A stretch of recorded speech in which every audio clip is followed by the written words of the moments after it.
नमस्कार। आज हम बात करेंगे पंचवटी कविता की प्रारंभिक पंक्तियों के अर्थ पर।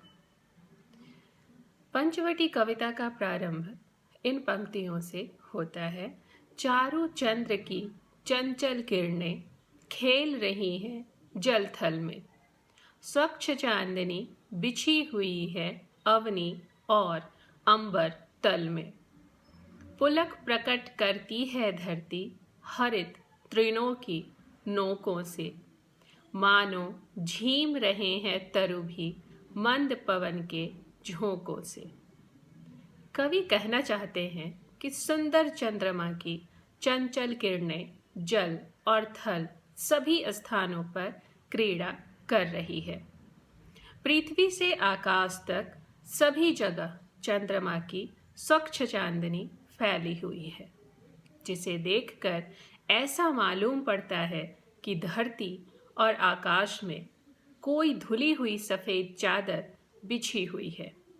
पृथ्वी हरे घास के तिनकों की नोक के माध्यम से अपनी प्रसन्नता को व्यक्त कर रही है। तिनकों के रूप में उसका रोमांचित होना दिखाई देता है, अर्थात तिनकों की नोक चांदनी में चमकती है और उसी चमक से पृथ्वी की प्रसन्नता व्यक्त हो रही है। मंद सुगंधित वायु बह रही है, जिसके कारण वृक्ष धीरे धीरे हिल रहे हैं। तब ऐसा मालूम पड़ता है मानो सुंदर वातावरण को पाकर वृक्ष भी मस्ती में झूम रहे हैं। तात्पर्य यहाँ पर यह है कि संपूर्ण प्रकृति प्रसन्न दिखाई दे रही है।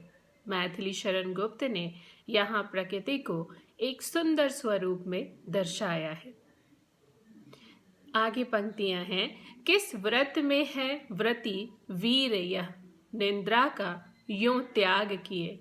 राजभोग के योग्य विपिन में बैठा आज विराग लिए। बना हुआ है प्रहरी जिसका, उस कुटीर में क्या धन है। जिसकी रक्षा में रत इसका, तन है मन है जीवन है।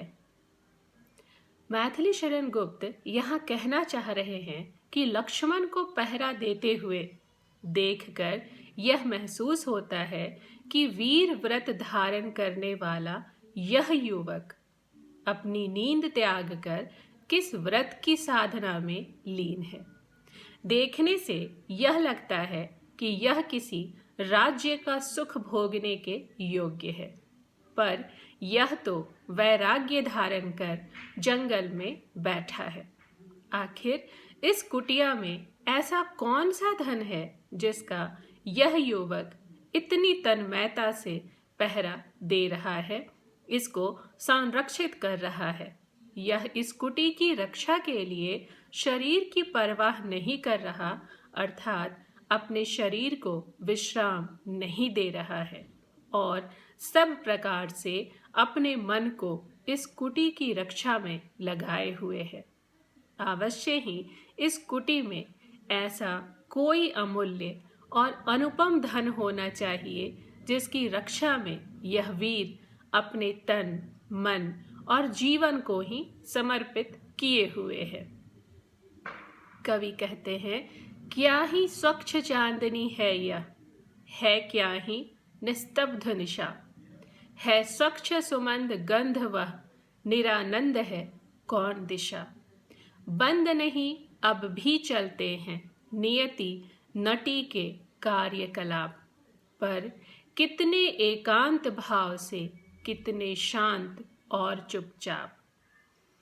कवि यहाँ कहना चाहते हैं कि पंचवटी के प्राकृतिक सौंदर्य को निहारते हुए लक्ष्मण अपने मन में सोच रहे हैं, यहाँ कितनी स्वच्छ और चमकीली चांदनी है और रात्रि भी बहुत शांत है। स्वच्छ सुगंधित वायु मंद मंद बह रही है। पंचवटी में हर ओर आनंद है।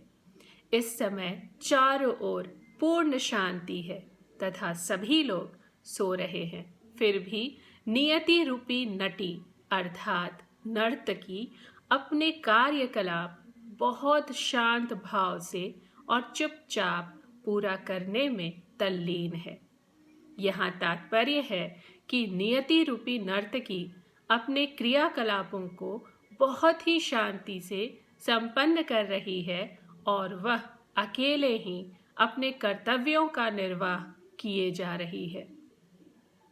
पंक्तियां हैं, सरल तरल जिन तुहीन कणों से हस्ती हर्षित होती है, अति आत्मीया प्रकृति हमारे साथ उन्हीं से सोती है,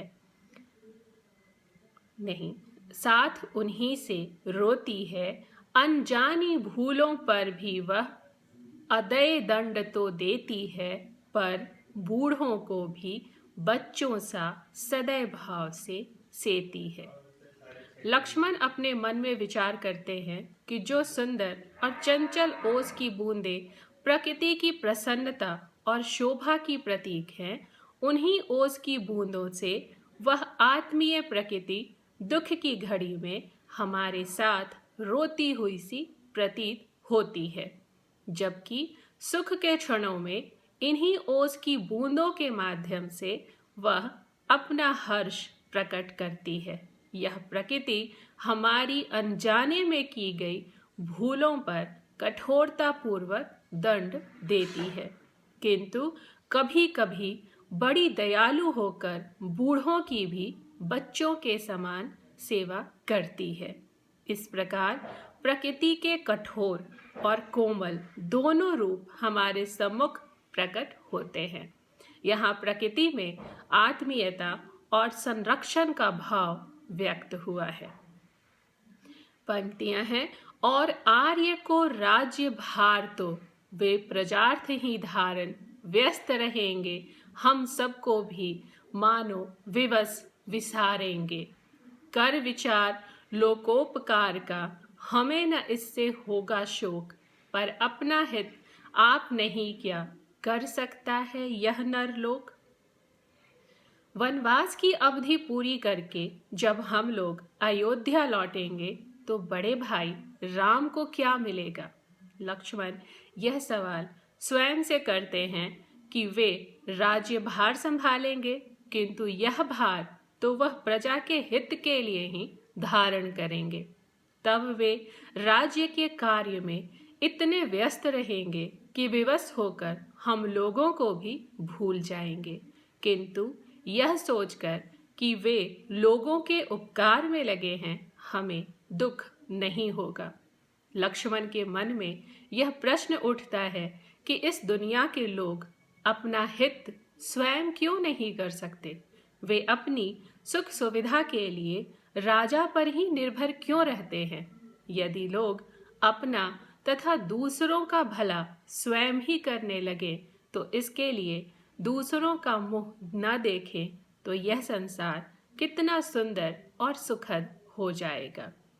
मैथिली शरण गुप्त जी इस कविता के माध्यम से कुछ महत्वपूर्ण सवाल उठा रहे हैं, जिसके उत्तर वह ढूंढना चाहते हैं। लक्ष्मण के माध्यम से उन्होंने प्रकृति का सुंदर वर्णन किया है। प्रकृति के वर्णन के लिए पंचवटी काव्य मैथिली शरण गुप्त का श्रेष्ठ काव्य माना जाता है। प्रकृति वर्णन शांत रूप में उन्होंने यहाँ किया है और हम इसके आगे जब पढ़ाई करेंगे तो धीरे धीरे पंचवटी काव्य के अन्य महत्वपूर्ण बिंदुओं को जानेंगे। आज के लिए इतना ही। धन्यवाद।